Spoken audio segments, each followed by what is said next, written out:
On a day when my husband, who usually remains in his room, had stepped out briefly, the intercom at my house began buzzing incessantly. I answered the door to find my mother-in-law standing there, visibly excited. Surprised by the unexpected visit, I asked, "Hello, mother-in-law. What brings you here at this hour?" "First of all, you should answer the intercom promptly. Making me wait is quite impolite, don't you think?"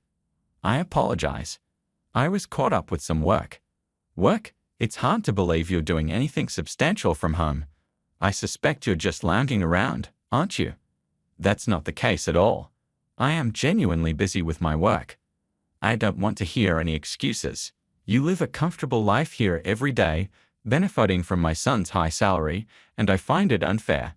My son and I plan to start a new chapter here, just the two of us. Please make arrangements to move out."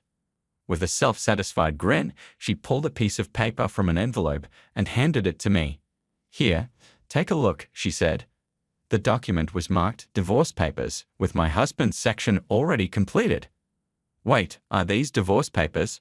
I asked, astonished. "Yes. He's come to realize he can't continue with you. So sign these and vacate the premises immediately." She looked triumphant, clearly anticipating my shock. But I wasn't as rattled as she expected. With a calm smile, I signed the papers. Internally, I found her misunderstanding amusing. She had no idea what was really going on. "My name is Nancy. I work from home as a freelance writer and editor, drawing on my past experience with a publishing company to sustain a steady income. During my time at the publishing company, late nights and weekend work were common, but the pay was excellent. Thanks to my salary, bonuses, and copyright-related rewards, I was able to save a significant amount. Despite the inherent instability of freelancing, I've been able to live comfortably. I met my husband, Dylan, while we were both employed at the publishing company. He was an aspiring writer with a passion that resonated with me, and my support for his dreams gradually blossomed into love. Our shared career ambitions made our early married life fulfilling. After we married, I transitioned for freelancing full-time, working from home. I had believed that my husband and his family understood and valued my career and income. However, over time, it became clear that they struggled to appreciate the nature of my work. My in-laws, holding more traditional values, found it difficult to grasp the concept of working from home and viewed freelancing as unstable compared to Dylan's steady employment, leading them to undervalue my contributions. Dylan began bragging to his parents about his success as a renowned writer, which only intensified my in-laws' cold attitude towards me.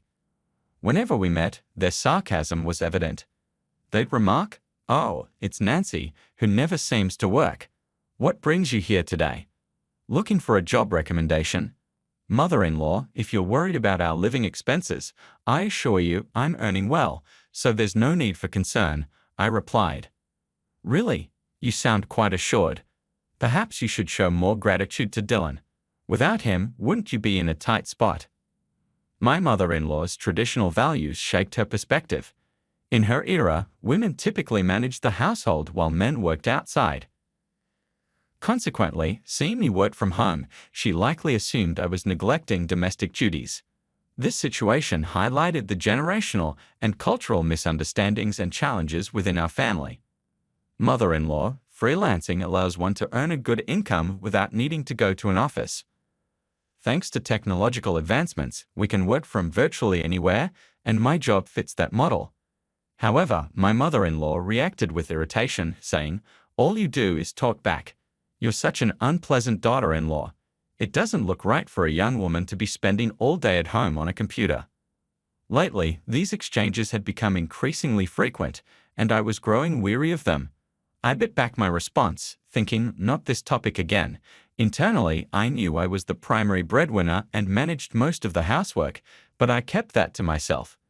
Initially, her complaints were only voiced when Dylan wasn't around, but recently she had started expressing them more openly, especially during family dinners at her home. These gatherings felt more like critique sessions than family meals. Even though I was invited, there was always only food for Dylan, with no place set for me, which made the situation uncomfortable. Additionally, I suspected she was speaking ill of me to other relatives, as I caught unpleasant whispered comments. I was often caught off guard by her and my father-in-law's attitudes, and Dylan's silence only added to my frustration. Moreover, they saw Dylan as a successful author and frequently relied on him for financial support, often asking him to purchase things. This support was funded by my earnings, which started as a small amount but had recently escalated to nearly $2,000 a month for his parents. I decided to confront Dylan about his use of my earnings. "I want you to stop giving my money to your parents without asking me first," I said. His response was colder than I anticipated. "You're making money while relaxing at home, right? It's easy money. Why not let my parents benefit from it?" "Wait, Dylan, do you really think I'm just lounging around at home to earn my money?" I was taken aback by his words. It felt like the final straw. I felt betrayed, confused, and heartbroken. Despite the challenges with his parents and our differing backgrounds, I had believed Dylan was on my side, which gave me the strength to endure. His words shattered that reassurance. Dylan, whom I thought understood my efforts and feelings, had joined those who mocked me behind my back. I remembered our first date when he spoke passionately about his work, his dreams, and his values. His enthusiasm and sincerity had drawn me to him. But lately he seemed to have lost that drive, spending his days aimlessly, often absorbed in games. This new side of him was a stark contrast to the person I had fallen for. Games aren't inherently bad, but his obsession with them had led him to neglect his passion for writing, which both saddened and injured me. I began to question whether I could continue my future with Dylan. The more I thought about it, the more bleak my future with him appeared. Consequently, I decided to divorce him and secretly began searching for a new place to live.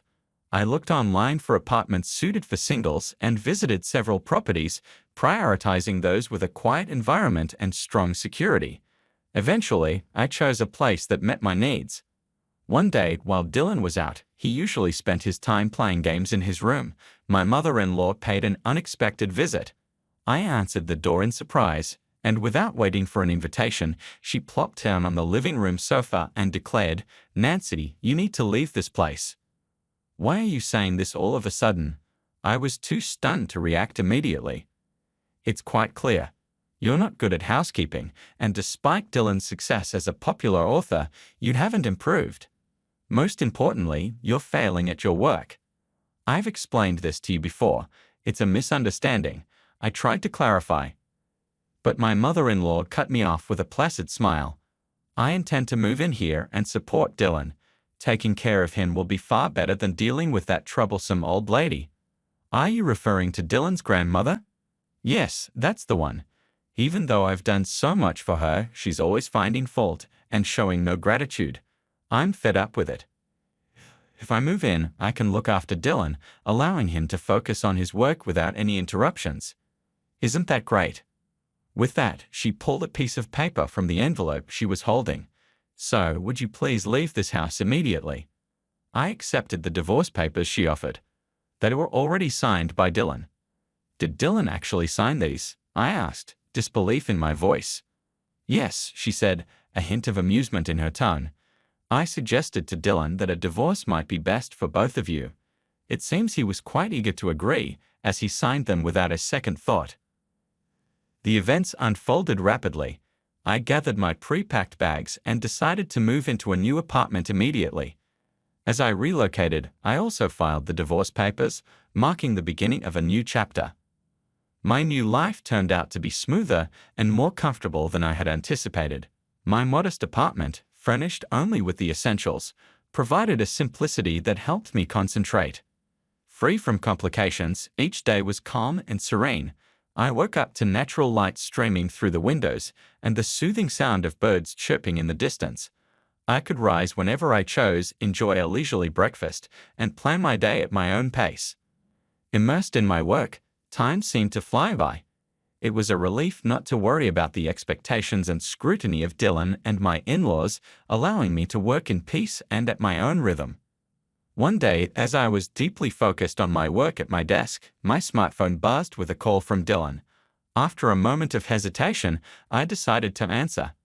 "Nancy, please come back right now." Dylan's voice was urgent and desperate. "Why the sudden request?" I asked, puzzled. To be honest, my parents discovered I wasn't as successful as I claimed to be. I'm under a lot of pressure now.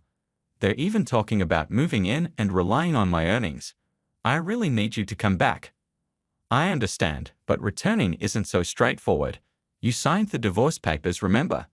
Yes, and so did I. We've both chosen separate paths now, so you'll need to handle your own problems. It's no longer my concern. His voice was tinged with a mix of desperation and sorrow, but I remained firm. We've gone our separate ways. I could hear him sigh heavily on the other end. I get it, but since the divorce, I've faced many difficulties and significant expenses. I need help with costs like care fees for our parents and compensations for the disruptions caused. Why are you bringing this up now? I asked, confused. Your decisions have messed up all my plans. How could you? Do you remember how you and your parents used to mock me when we were married? I didn't want to say this, but now you seem like an adversary. Your financial troubles are due to your own failures at work. Figure it out on your own. I'm tired of being your fallback. With that, I ended the call. Despite numerous attempts to reach me afterward, I blocked Dylan and changed my number. A few months later, I happened to pass by the location of his former house. Instead of the house, there was now an empty lot. A nearby resident filled me in on the recent turmoil, mentioning that the police had been called several times. The neighbor's words seemed to carry the weight of the situation. You must have had a tough time too. There must have been a lot of upheaval leading to the loss of his house. I stood there for a moment, reflecting on the past. The outcome seemed like a form of karma. Dylan's small deception had led to a consequence more dramatic than any fiction he might have written. From that point on, I resolved to live with honesty, sharing my feelings and thoughts openly without pretense. No matter how difficult things became, I understood the importance of truth and valuing genuine emotions.